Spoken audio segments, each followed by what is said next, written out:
मंजिल गुरुकुल में आपका स्वागत है। आज हम हिंदुओं के पवित्र ग्रंथ रामचरितमानस अर्थात रामायण के बारे में डिटेल में जानकारी प्राप्त करेंगे। इस वीडियो में वाल्मीकि रामायण और तुलसीकृत रामायण अर्थात रामचरितमानस के बीच में क्या अंतर है इसको भी जानेंगे और दोनों रामायणों में जो है कितने चौपाई है, कितने कांड हैं, इन सब के बारे में डिटेल में जानकारी प्राप्त करेंगे। और बहुत ही शार्ट में रामचरितमानस जो तुलसीकृत रामायण है उसके बारे में जो है डिटेल में सभी 7 कांडों के बारे में जो है यहाँ पर जानकारी प्राप्त करेंगे। तो आइए रामायण रामायण जिसमें राम के बारे में डिटेल में बताया गया है, राम के जीवन के बारे में डिटेल में बताया गया है। तो सबसे पहले मैं आता हूँ वाल्मीकि रामायण में। वाल्मीकि जी प्रत्यक्षदर्शी थे, उन्होंने श्री राम के जीवन को प्रत्यक्ष रूप से देखा है और देखकर ही उनके जीवन के एक एक पंक्ति को उन्होंने अपने रामायण में उकेरा है अर्थात रामायण में लिखा है। इसीलिए ये जो वाल्मीकि रामायण है वो 100% जो है उनके जीवन चरित्र के एक एक वृत्तांत पर आधारित है। आइए वाल्मीकि रामायण वाल्मीकि रामायण जिसे वाल्मीकि जी ने लिखा है। वाल्मीकि जी के बारे में थोड़ा सा मैं और बता दूं आपको कि वाल्मीकि जी शुरुआत में कोई प्रसिद्ध विद्वान नहीं थे, बल्कि एक डाकू थे जिन्हें रत्नाकर के नाम से जाना जाता था। वाल्मीकि जी ने एक बार महर्षि नारद को जो है लूटने का प्रयास किया, तब महर्षि नारद ने उन्हें समझाया और 2 बार मरा मरा कहने का जो है उन्होंने जो है आदेश दिया, अर्थात 2 बार मरा मरा कहने के बाद भी हमको राम शब्द मिलता है। इससे वो प्रभावित हुए और साथ ही साथ एक दिन नर मादा जो पक्षी है उनमें से नर पक्षी की मृत्यु हो जाती है। तो नर पक्षी के वियोग में जो मादा पक्षी की वेदना है, उनकी दुख है, उसको जो है वाल्मीकि जी ने जो है समझते हैं, उसको अपने अंतःकरण में भी पाते हैं कि कितनी दुख होती है और उसी से उनके अंतःकरण से श्लोक उत्पन्न होते हैं। वहीं से फिर वो जो है वाल्मीकि जी है श्लोक लिखना प्रारंभ कर देते हैं। तो इस प्रकार से वाल्मीकि रामायण का जो है रचना जो है भगवान ब्रह्मा जी ने ही जो है वाल्मीकि जी को किया था, यानी कि रचना करने के लिए ऐसा माना जाता है। आइए हम वाल्मीकि रामायण के बारे में डिटेल में जानकारी पहले प्राप्त करते हैं। वाल्मीकि रामायण वाल्मीकि जी के द्वारा लिखी गई रचित रामायण है, जिनके वे प्रत्यक्षदर्शी हैं और यह जो है संस्कृत भाषा में लिखी गई है। इसमें राम को एक आदर्श चरित्रवान मानव यानी संसारिक मानव के रूप में बताया गया है, जिनका चरित्र, जिनका स्वभाव, जिनकी जीवन शैली से जो है लोग सीखेंगे और अपने जीवन को धन्य करेंगे, ऐसा इनमें बताया गया है। अर्थात यहाँ पर दशरथ नंदन श्री राम को मर्यादा पुरुषोत्तम राम के रूप में जो है प्रेषित किया गया है वाल्मीकि जी के द्वारा। वाल्मीकि जी लौकिक संस्कृत की काव्य परंपरा का सर्वश्रेष्ठ ग्रंथ है। वाल्मीकि रामायण जो है लौकिक संस्कृत की काव्य परंपरा का सर्वश्रेष्ठ ग्रंथ है। इसे हम आदि ग्रंथ भी कहते हैं, क्योंकि यह ग्रंथ बहुत ही पहले अर्थात 31 सदी ईसा पूर्व लिखा गया था। वाल्मीकि रामायण में 60 कांड है, 500 सर्ग है और 24,000 से अधिक श्लोक है। वाल्मीकि रामायण जो है अब तक की सबसे प्राचीन रचनाओं में से एक है। अब हम आते हैं तुलसीकृत रामायण को। जो रामायण है, जो तुलसीदास जी, गोस्वामी तुलसीदास जी के द्वारा लिखा गया है, उन्हें हम रामचरितमानस के नाम से जानते हैं और ये हमारे हिंदू धर्म का प्रसिद्ध ग्रंथ है। गोस्वामी तुलसीदास जी ने रामचरितमानस की रचना का जो आधार बनाया वो वाल्मीकि रामायण को ही बनाया है और वाल्मीकि रामायण के आधार पर ही गोस्वामी तुलसीदास जी ने जो है रामचरितमानस की रचना की है। रामचरितमानस जिन्हें अवधी भाषा में लिखा गया है, हिंदुओं का एक पवित्र ग्रंथ है और इसमें दशरथ नंदन श्री राम को जो है भगवान विष्णु के 7वें अवतार के रूप में बताया गया है, अर्थात भगवान के रूप में जो है दुनिया के सामने प्रेषित किया गया है। जबकि वाल्मीकि रामायण में दशरथ नंदन श्री राम को एक मर्यादा पुरुषोत्तम राम के रूप में बताया गया है, जिनके जीवन का अनुसरण करके आप अपने जीवन को धन्य कर सकते हैं। वाल्मीकि रामायण से प्रेरित होकर गोस्वामी तुलसीदास जी 16वीं सदी में प्रारंभ किया, अर्थात संवत 1631, अगर वर्ष में कहेंगे तो 1573 ईस्वी को उन्होंने प्रारंभ किया। और इस महाकाव्य की रचना करने में उन्हें 2 वर्ष 7 माह और 26 दिन का समय लगा। और रामचरितमानस जो है संवत 1633 अर्थात 1576 ईस्वी को माघ महीना के शुक्ल पक्ष के जो है राम विवाह के दिन जो है ये पूर्ण हुआ। रामचरितमानस में भी जो है वाल्मीकि रामायण की तरह 7 कांड है और इसमें 10,000 से अधिक जो है श्लोक हैं। आइए अब हम आगे बढ़ते हैं रामचरितमानस को, क्योंकि यह पूरे घर घर में जो है अभी पढ़ाया जाता है, घर घर में रखा जाता है। तो हम रामचरितमानस की जो 7 कांड है उनको बहुत ही सारांश में बहुत अच्छे तरीके से जान सकते हैं। इनमें पहला है बालकांड।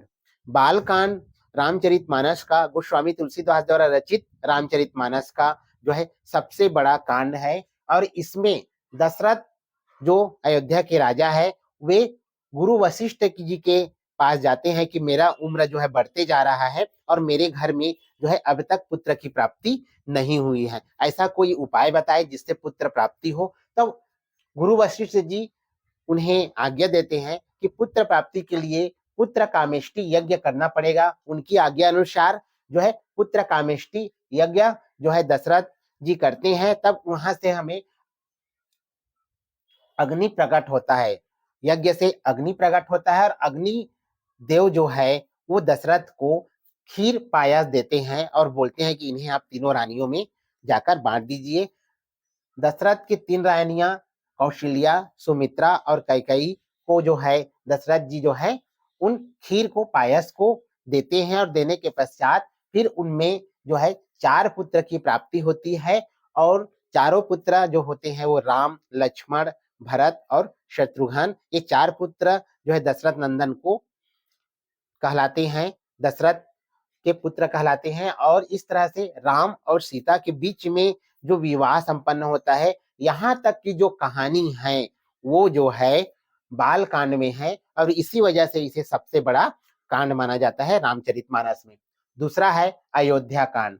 जब दशरथ नंदन राम जो है अपने सभी भाइयों के साथ जनकपुरी में विवाह करते हैं और विवाह करने के पश्चात जो है माता सीता के साथ और अपने सभी भाइयों के साथ में जब वापस आते हैं तो राज्य अभिषेक का कार्य प्रारंभ होता है, अर्थात अब राजा राम को जो है अयोध्या का राज्य घोषित करने का कार्य प्रारंभ होता है। इसी बीच जो है दशरथ की तीसरी पत्नी कैकेयी और मंथरा के बीच में कुछ बातचीत होता है और बातचीत से जो है कैकेयी जो है बहक जाती है और वो जो है दशरथ जो उनके सबसे प्रिय हैं, दशरथ को भी सबसे प्रिय कैकेयी ही थी, उनसे वर मांगते हैं जिनमें राम को 14 वर्ष का वनवास और अपने पुत्र भरत को जो है अयोध्या का राजा घोषित करने का वो वर मांगते हैं, क्योंकि दशरथ उनके वर को काट नहीं सकता है और इसी वजह से उन्हें ना चाहते हुए भी जो है भगवान राम को 14 वर्ष का वनवास का आदेश देना पड़ता है, क्योंकि दशरथ राम को अति प्रिय है, अर्थात दशरथ को राम अति प्रिय है और राम को दशरथ जी अति प्रिय है। इसके वियोग में अर्थात पुत्र के वियोग में दशरथ जी जो है वो अपने प्राण त्याग देते हैं, क्योंकि उनके रहते उनके अति प्रिय जो बेटे हैं राम जो है वनवास जा रहा है, इस पुत्र के वियोग में जो है वो अपना प्राण को त्याग देते हैं। यहाँ तक की कहानी जो है अयोध्या कांड में है। तीसरा आते हैं अरण्य कांड। भगवान राम जो है 14 वर्ष के वनवास के लिए वन गमन करते हैं। वन गमन में उन्हें निषाद राज जैसे मित्रों की जो है उपस्थिति मिलती है। साथ ही साथ वन में जो है मरीचि वध अर्थात सीता जी के हिरण है उसको मारने के लिए जो श्री राम जी को बोलते हैं उसमें मरीचि वध होता है। इसके बाद रावण के द्वारा लंका के राजा रावण के द्वारा सीता हरण किया जाता है। इन सभी की जानकारी अरण्य कांड में मिलती है। किष्किंधा कांड, ये जो किष्किंधा कांड है वो रामचरितमानस का सबसे छोटा कांड है और सबसे बड़ा कांड क्या है? बाल कांड है। किष्किंधा कांड में जब माता सीता का हरण हो जाता है और सीता को ढूंढते ढूंढते जब भगवान राम लक्ष्मण किष्किंधा पहुंचते हैं, किष्किंधा पर्वत के पास पहुंचते हैं, तो भगवान राम के परम भक्त हनुमान से उनका मिलन होता है और उसके पश्चात किष्किंधा पर्वत पर सुग्रीव से उनकी मित्रता होती है। सुग्रीव बताते हैं कि उनका बड़ा भाई जो बाली है, जो 10,000 हाथियों के बराबर बलशाली है, उन्होंने छल पूर्वक जो है उनकी अर्थात सुग्रीव के पत्नी को अपने पास रख लिया है और इसी से जो है अपनी मित्रता निभाते हुए भगवान राम बाली का वध करते हैं। इन सब की बारे में जानकारी जो है किष्किंधा कांड में मिलती है। ये सबसे छोटा कांड है। सुंदरकांड, सुंदरकांड का पाठ हर जगह किया जाता है और सुंदरकांड रामचरितमानस में सबसे सुंदर माना जाता है, इसलिए इसे सुंदरकांड कहते हैं। सीता की वानर सेना के साथ खोज, अर्थात जब बाली की मृत्यु होती है तब उसके बाद में सीता की खोज करने के लिए भगवान राम वहां पर से अपने वानर सेना को लेकर जाते हैं और जाने के बाद समुद्र के पास पहुंचते हैं। अब समुद्र एक ऐसा चीज है जहां से पार जाने के बाद ही जो है लंका दिखेगा, तो वहां से पार जाने के लिए किसी की कोई हिम्मत नहीं होती है, लेकिन हनुमान जी के बारे में सभी जानते हैं कि यदि उनके ताकत को उन्हें बताया जाए तो वो ये काम कर सकते हैं। सभी वानर जो है मिलकर हनुमान जी को उनकी ताकत के बारे में बताते हैं और हनुमान जी समुद्र पार करके जो है वो लंका पहुंचते हैं। लंका के सुंदर पर्वत में अशोक वाटिका में जो है माता सीता रहती है। राजा रावण ने उन्हें वहीं पर रखा हुआ था। अशोक वाटिका में माता सीता से मिलते हैं और मिलने के पश्चात पूरे लंका में जो है वो तांडव मचाते हैं हनुमान जी के द्वारा जो लंका का दहन किया जाता है। इन सब के बारे में जानकारी हमको सुंदरकांड में मिलती है।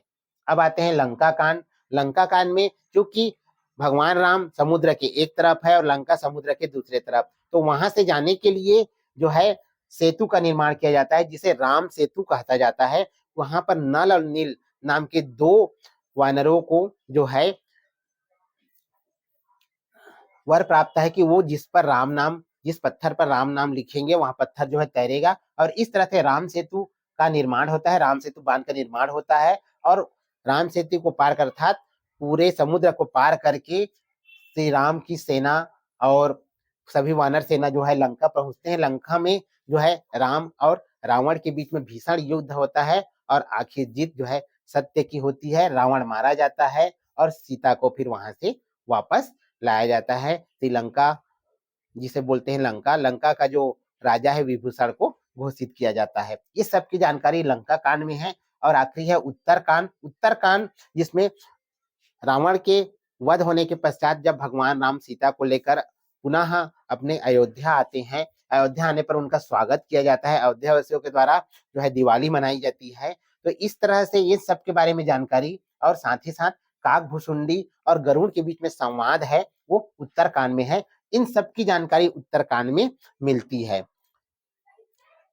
तो इस तरह से सातों कांड के बारे में मैंने यहाँ पर डिटेल बताया है। इसके बाद में जो है भगवान राम जब किसी के कहने पर सीता माता का त्याग करते हैं तो सीता माता जो है वाल्मीकि जी के आश्रम में कुल 12 वर्ष रहती है और 12 वर्ष में के बीच में वो लव और कुश 2 पुत्रों को जन्म देती है। इनका परवरिश भी वाल्मीकि आश्रम में ही होता है। उनकी शिक्षा दीक्षा भी वाल्मीकि आश्रम में ही होता है। तो इस प्रकार से इस छोटे से वीडियो में जो है मैंने वाल्मीकि रामायण के बारे में और रामचरितमानस अर्थात तुलसीकृत रामायण के बारे में डिटेल में जानकारी दी है। इसे हम पढ़कर और सीखकर दूसरों को बता सकते हैं। हर भारतीयों को यह जानना जरूरी है और इसे भगवान राम के आदर्शों को, भगवान राम के द्वारा किए गए कार्यों को, भगवान राम किस तरह से मर्यादा में रहे, इन सब का अनुसरण करना जरूरी है। और इसीलिए इस ग्रंथ को चाहे वाल्मीकि रामायण हो चाहे रामचरितमानस हो, उन्हें सर्वश्रेष्ठ ग्रंथ की श्रेणी में रखा जाता है।